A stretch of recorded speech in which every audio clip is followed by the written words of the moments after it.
Skemat korruptive në Agjencinë për Mbështetje Financiare në Bujqësi dhe Zhvillim Rural po e rrezikojnë qasjen e Maqedonisë së Veriut në fondet europiane nga programi IPARD 3 me vlerë 128 milion euro, paralajmëroi Lupço Nikolovski nga LSDM.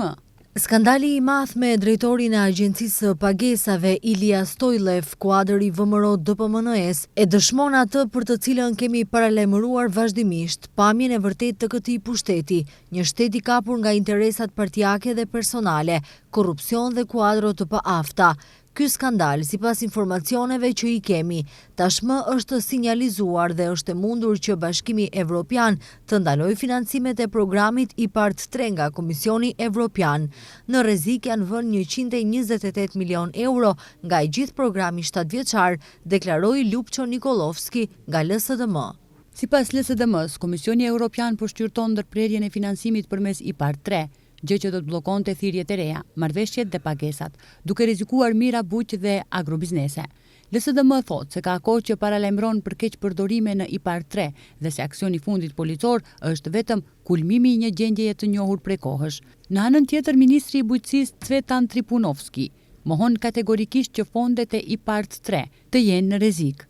Sipas tij, një gjë e tillë nuk ekziston, pra nuk ka asnjë kërcënim as për fondet IPARD e as për pagesat kombëtare që i ka Maqedonia si shtet. Qeveria po tregon luftë jo diskriminuese kundër korrupsionit dhe keqpërdorimit të pozitës zyrtare. Këto raste në të kaluarën nuk ndodhnin. Në një farë mënyre, pushteti i mëparshëm mundohej të fshehte çdo lloj kriminaliteti. Nën presionin e opinionit, ndoshta merrej ndonjë veprim, më shumë fasad se sa vepra. I inkurajoi institucionet kompetente ta hetojnë rastin deri në fund, sepse vetëm në këtë mënyrë do të mund të parandalojmë veprime të tilla në të ardhmen, u shpreh ministri i bujqësisë Cvetan Tripunovski. Ndryshe dje Prokuroria Themelore Publike për ndjekjen e krimit të organizuar dhe korrupsionit propozoi paraburgim për 5 të dyshuar për ryshfet, mes tyre dhe drejtorin e Agjencisë për Mbështetje Financiare në Bujqësi dhe Zhvillim Rural Ilia Stojlev.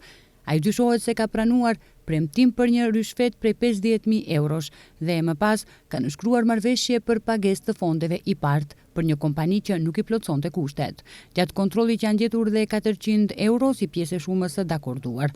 Në rast janë të përfshirë dhe një inspektor tatimor dhe një i punësuar në Ministrinë e Bujqësisë, të cilët dyshohen se kanë ushtruar ndikim të paligjshëm ndaj Stojlevit që ai të merr vendim të kundërligjshëm.